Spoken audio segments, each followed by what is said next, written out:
Bonjour à toutes et à tous, c'est la 29e chronique de la série Ainsi va le monde, intitulée C'est bien fait pour vous. C'est bien fait pour vous, plutôt que de vous contenter de votre situation, voilà que vous vous mettez à avoir des envies, des attentes, des projets, des revendications.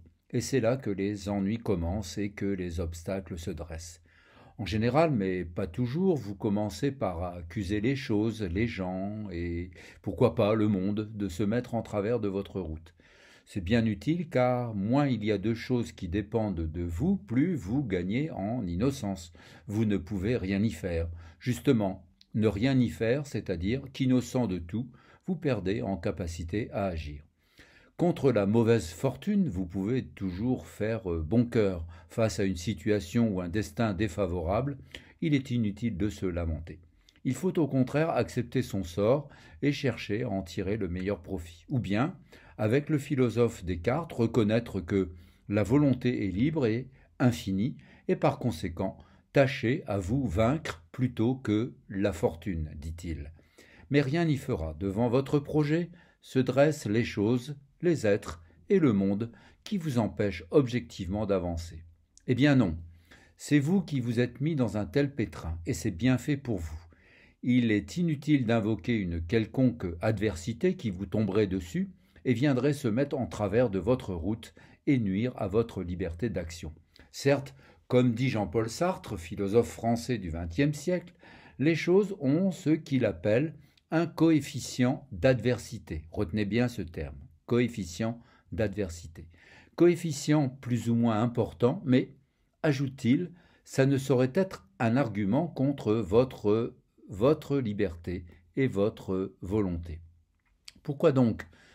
Parce que vous êtes responsable de cette situation, car c'est par vous, vous qui vous êtes fixé un objectif et conçu un projet, que le problème arrive. C'est-à-dire que c'est par la position, je cite Jean-Paul Sartre, c'est par la position préalable d'une fin, d'un but, que surgit ce coefficient d'adversité.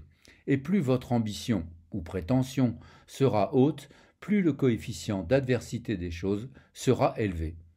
Reprenons l'exemple donné par Sartre à notre manière. Imaginons un promeneur solitaire, un peu à la manière de Rousseau, croisant dans sa promenade un rocher. Dans un premier temps, il lui est profondément indifférent. Mais dans un second temps, piqué par on ne sait quelle mouche, il entreprend d'escalader le rocher pour admirer on ne sait quel paysage. Et voilà, c'en est fini de sa tranquillité. Par son projet, le rocher devient un obstacle à franchir. On objectera que c'est toujours ainsi, dès lors que l'on veut réaliser ou obtenir quelque chose. Si l'on ne veut rien faire, en effet, rien ne vient se mettre en travers d'une route qu'on n'a pas envie d'emprunter. Objection retenue.